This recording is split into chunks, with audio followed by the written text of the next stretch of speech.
Dear students, मैं ज्योति Saxena MS college Bikaner से। Student, last topic में हम पर्सनल मैनेजमेंट इन सोशल एडमिनिस्ट्रेशन, कर्मचारियों का प्रशासन, जो प्रबंध है हमारे सामाजिक प्रशासन में कैसे होता है, इसके बारे में हम डिस्कस कर चुके हैं। उसके बाद हमने स्टार्ट किया था प्रॉब्लम इन सोशल एडमिनिस्ट्रेशन, कर्मचारियों की सामाजिक प्रशासन में क्या क्या समस्याएं हैं। उन समस्याओं में स्टडी कर चुके हैं।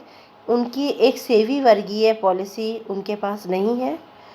साथ ही योग्य और अनुभवी कर्मचारी नहीं है। और सामाजिक प्रशासन में जो व्यक्ति काम कर रहे हैं उनके लिए ये कहा जा रहा है कि ऐसे कर्मचारियों के लिए एक अलग से कैडर बनाया जाए, उनका एक अलग से अस्तित्व हो। कैडर का अर्थ है बच्चों, कर्मचारियों का वो समूह होता है जो सरकारी सेवाओं को या उद्देश्यों को पूरा करने के लिए आवश्यक ज्ञान और कौशल उसके अंदर होते हैं, उसे हम कैडर कहते हैं। जैसे अगर कोई हेल्थ सर्विस है तो उसमें हमें डॉक्टर की ज़रूरत है और उसके लिए एक विशेष योग्यता की होना उसके लिए बहुत ज़रूरी होता है। इसी प्रकार ये कहा जाता है कि समाज कल्याण में जो लोग लग रहे हैं, जब तक उन्हें एक अलग से संवर्ग नहीं दिया जाएगा तब तक वो सही तरीके से समाज कल्याण के कार्य में अपनी भूमिका का निर्वाह नहीं कर पाएंगे। और जो प्रशिक्षित लोग इस सेवा में आना ही नहीं चाहते, अगर कैडर दे दिया गया तो वो लोग भी फिर इस सेवाओं में आना पसंद करेंगे। उसके बाद एक और जो समस्या सबसे बड़ी आती है, वो समस्या है कर्मचारियों की को बहुत कम सुविधाएं मिलती हैं। किसी भी कार्य या की प्रतिष्ठा कर्मचारियों के मनोबल को प्रभावित बहुत करती है। पीड़ित मानवता, दीन दुखियों की सेवा में जो सामाजिक कार्यकर्ता लग रहे हैं उन्हें डॉक्टर वकील जैसा सम्मान नहीं मिलता है। साथ ही नर्सिंग सेवाओं की भांति सामाजिक कार्यकर्ताओं को के कार्यों को यदि सभा और समारोह में सर्वश्रेष्ठ कहा जाता है, लेकिन वास्तव में देखा जाए तो इन्हें सम्मान बहुत कम लोग देते हैं, केवल दिखावे में इनका सम्मान होता है। आज भौतिकवादी युग है, ऐसे में समाज सेवा की बात करना कई बार मजाक सा लगने लगा है। इसीलिए समाज कल्याण विभाग के सरकारी कर्मचारी हो या स्वैच्छिक संगठन के कार्यकर्ता, उन्हें अच्छे वेतन भत्ते और सुविधाएं नहीं दी जाती। साथ ही इन लोगों जो काम कर रहे हैं इनको सेवा सुरक्षा, अवकाश, पेंशन, विवाह, ऋण जैसी सुविधाएं भी नहीं है। परिणाम स्वरूप इन कार्यकर्ताओं का मनोबल बहुत गिरता चला जाता है और ये पूरी इच्छा और निष्ठा से काम नहीं कर पाती। साथ ही यह भी कहा जाता है कि सामाजिक प्रशासन में जो कर्मचारी काम कर रहे हैं उनकी संख्या बहुत ही कम है। भारत एक बहुत बड़ा देश है, यहाँ बहुत सारी समस्याएं हैं और बहुत सारी सामाजिक आवश्यकताएं भी हैं। सामाजिक कल्याण विभाग जैसे के द्वारा शिशु सदन, रैन बसेरे, महिला आवास बनाए तो जाते हैं, लेकिन इन संस्थाओं में काम करने वाले कर्मचारी बहुत कम होते हैं। समाज कल्याण का कार्य स्वैच्छिक संगठनों के द्वारा भी किया जाता है, लेकिन ये संगठन शहर में ज़्यादा काम करते हैं। गांव, आदिवासी क्षेत्र और दूर दराज के क्षेत्रों में ये कार्य करने में कोई रुचि नहीं रखते।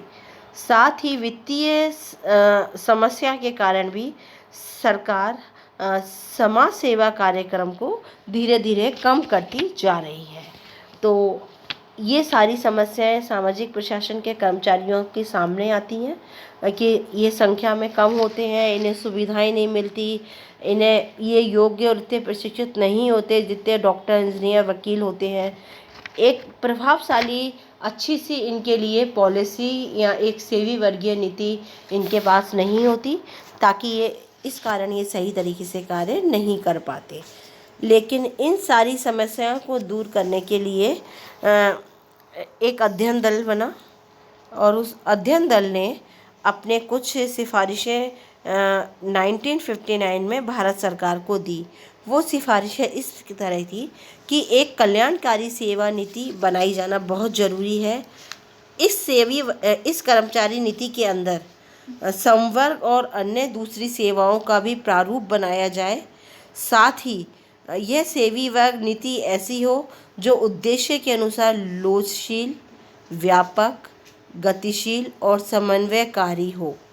इस नीति में योग्यता आधारित भर्ती हो, पद सोपान स्पष्ट हो, साथ ही सरकार जो भी सामाजिक कर्तव्य हैं या कार्य है उन पर पूरा ध्यान रखा जाए। साथ ही ये भी कहा जाता है कि शैक्षिक संगठन में जो भी सामाजिक कार्यकर्ता काम कर रहे हैं उनकी सेवा शर्तों का निर्धारण सरकार के द्वारा किया जाए ताकि इन कार्यकर्ताओं का शोषण ना हो सके।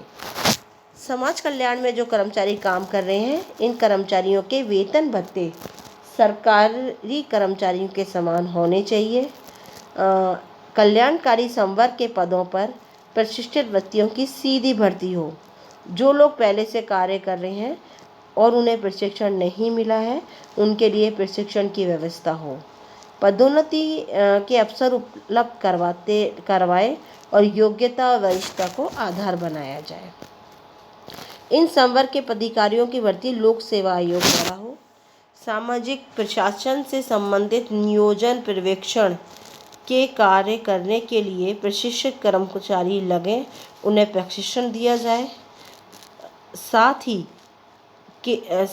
कल्याणकारी सेवा वर्ग का केंद्र और राज्य दोनों स्तर पर एक विशेष कैडर बनाया जाए। ये कहा जाता है कि विशेष कल्याण संवर्ग बहुत ज़रूरी है क्योंकि समाज कल्याण का कार्य ज्ञान और कौशल पर आधारित है। जैसे जैसे हमारे लोक कल्याणकारी राज्य अस्तित्व में आया, इसके कार्यों में जैसे जैसे बढ़ोतरी होती चली गई वैसे वैसे सारे कार्य राज्य के पास आ गए। इसलिए राज्य के द्वारा शिक्षा, स्वास्थ्य, परिवहन, ऊर्जा, खाद्य पदार्थ जैसे महत्वपूर्ण कार्य किए जा रहे हैं। ये वो कार्य हैं जिसमें राज्य की भूमिका कम और शैक्षिक संगठनों की बहुत ज़्यादा है। राज्य के अधीन अलग अलग सेवाओं के लिए बहुत सारे संवर्ग बने हैं। इन सेवाओं के कर्मचारी अपने अपने कर्तव्य के अनुसार उनके पास ज्ञान और योग्यता होती है, लेकिन विशिष्ट कार्य को करने के लिए विशिष्ट योग्यता वाले कर्मचारियों की ज़रूरत ज़्यादा होती है। कई बार यह मांग की जाती है कि बुजुर्ग, बच्चे, अपाहिज, असहाय इनकी क्या आवश्यकता है। ये आवश्यकता एक आम इंसान या कोई आम जनता नहीं जान सकती। उनकी क्या आवश्यकता है, उनका कैसे कल्याण किया जाता है, यह विशेष योग्यता प्राप्त व्यक्ति ही उनकी समस्याओं का समाधान कर सकता है। साथ ही ये भी कहा जाता है कि अगर इन सेवाओं को एक संवर्ग में रख देते हैं तो बहुत सारे लाभ होते हैं। इसमें इन लोगों को एक संवर्ग मिल जाने से सेवी वर्ग नियुक्तियाँ, योग्यताओं भली भांति पता चल जाती हैं। बिखरी हुई सेवाओं का एकीकरण होने में आसानी रहती है। अलग अलग सेवाओं में जो धन खर्च होता है वो रुकता है। संगठन के उद्देश्य आसानी से प्राप्त किए जाते हैं। अलग अलग सेवाओं में जो टकराव होता है वो ख़त्म हो जाता है।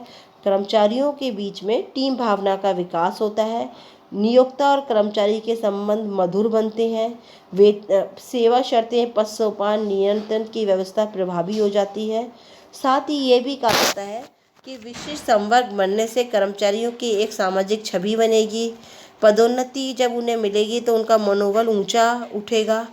कर्मचारियों में भय, असंतोष की भावना कम हो जाएगी। अगर उन्हें विशेष कैडर का दर्जा मिल जाएगा तो वो अपने आप को सुरक्षित मानेंगे। साथ ही अगर उन्हें हम प्रशिक्षण देंगे तो उनमें कुशलता की भी वृद्धि होगी। इसलिए समाज कल्याण सलाहकार मंडल के 8वें वार्षिक अधिनिवेदन जो 1962 में हुआ था उसमें मंडल की अध्यक्ष दुर्गाबाई देशमुख ने विशेष संवर्ग बनाने के लिए बहुत ज़्यादा समर्थन किया था कि ऐसा संवर्ग बन जाए। अगर ये संवर्ग बनेगा तभी सामाजिक प्रशासन में कार्य करने वाले कर्मचारियों का मनोबल ऊंचा उठेगा और वो समाज कल्याण या समाज के विकास में अपनी सकारात्मक भूमिका का निर्वाह कर सकेंगे। थैंक यू बच्चों।